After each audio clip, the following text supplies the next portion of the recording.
Hi, this is Ted. I'm going to be winging this a little bit, so I might be... When I wing things, sometimes my mind gets off in tangents. I'll try not to. I'll try to focus on one thing. All right. Here's the story. I'm going to be talking about Paula White, simply because I'm going through all these different videos this week. I had a little extra time because I finished my last video early, so I have extra time to watch all these things ad nauseum. And one of them was Paula White. I stumbled upon this week, actually today. It's her Sunday sermon. And she's crying. She gets into a weeping thing.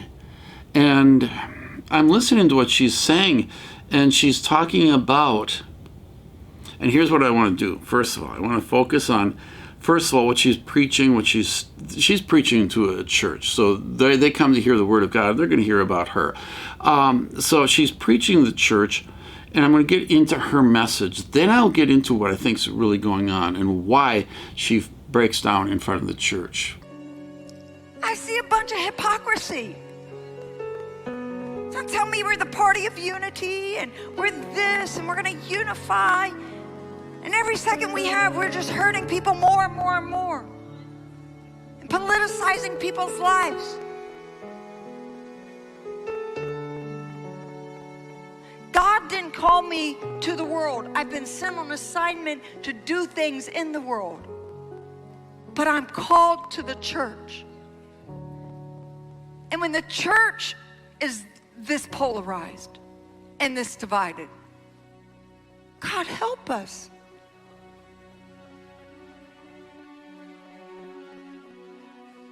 How can we not mourn?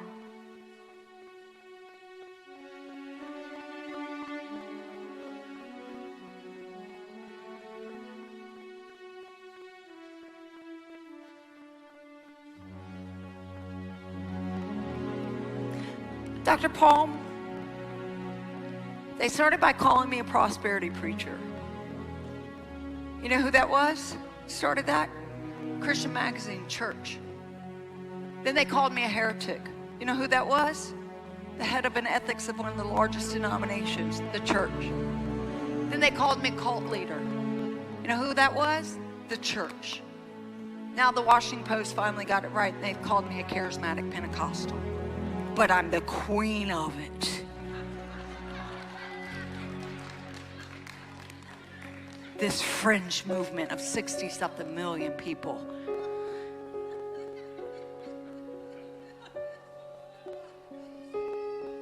Do you hear what I'm saying?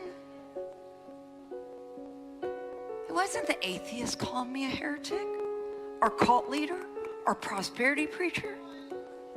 It was the church. If your name's not God, your opinion doesn't matter, and your acceptance is not needed.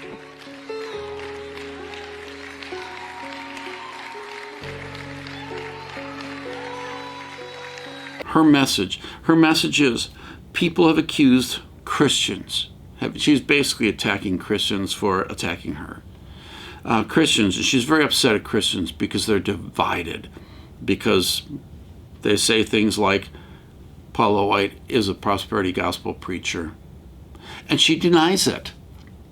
Well, she has all the markings of it. Come on, she tells people to give their monthly salary, their January salary, so they can prosper. I don't think so. And here's what's going on. She believes to her core this is biblical teaching, that you should be giving, and as you give to her, of course, as you give to her and her friends, then you will prosper. Good things will happen to you. And by the way, I've got to say this because I'll bring it up another time. Here's how I get sidetracked. Okay, the New Apostolic Reformation especially, but it's getting all over the place, are teaching that the wealth of the nations will be coming to Christians. All right, and they have several verses for this. But really, what is coming to these ministries is the wealth of the nations. It's the wealth of the poor. All right, enough said about that. So she's she's denying that she's a prosperity gospel preacher. And she feels like she was under attack for that. And she mentions a few other things that she feels like she was unjustly attacked about by Christians for being a heretic and other things. And it bothers her that Christians say this kind of stuff about her. And she's breaking down. I believe it, but I struggle. I truly struggle, God. I struggle for my grandson, Nick, and for my granddaughter, Asher.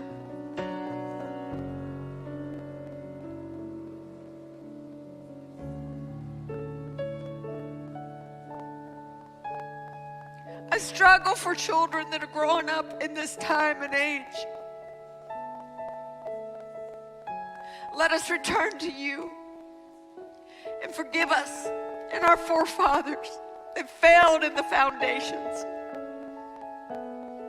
Somewhere we deeply failed. We repent. And we come back to you. Oh, Holy One, Holy One, Holy One.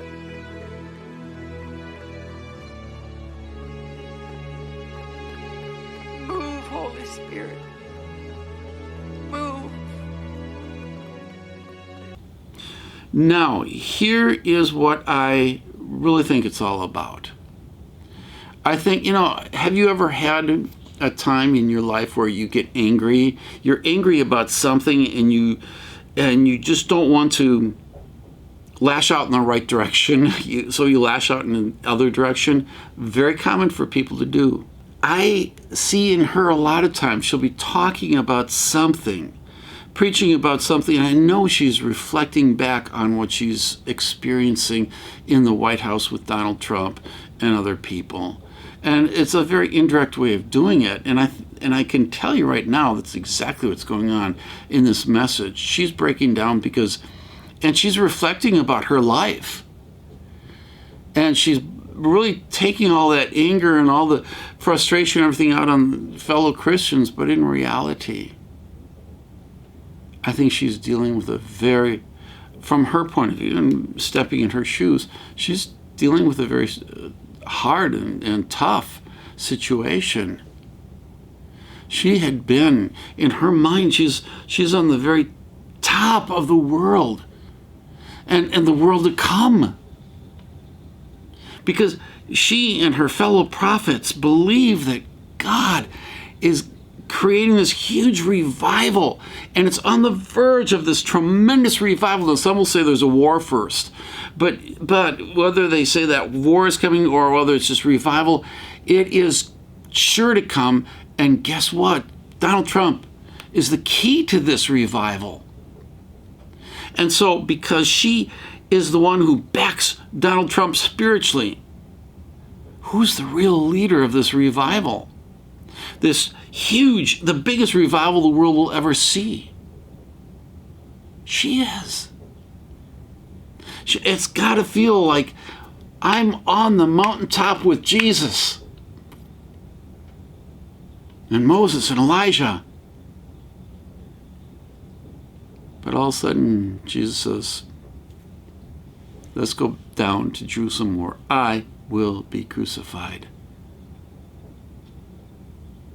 And that right there has got to shake her to the very core, because her dreams have just been crushed.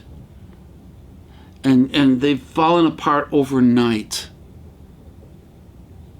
So why is she crying?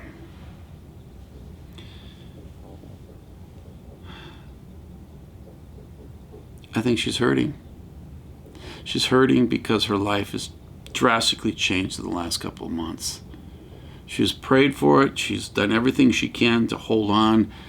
She has commanded it. She's called the angels of Africa and South America, and nothing has happened. And one last rabbit trail. Sorry, I got so much stuff that I'm digging into through the week. I got to tell them about this one. All right. more and more I'm finding these prophets and apostles believe they have authority over angels. All right, I know some scripture. I know where they're going. I know what they're digging into. But I love this one. Kat Kerr, a prophetess, who says whatever's coming from God. God has basically given her command over all the angels of heaven, and she called several billion of them to Florida. All right. And how do we know this? Because there are earthquakes that have taken place in Florida the same day. What she's doing now is she's starting to look up at the earthquake channel where earthquakes actually happen. And she prophesied that earthquakes would happen a long time ago, actually in November. Well, guess what? And I brought this up in another video.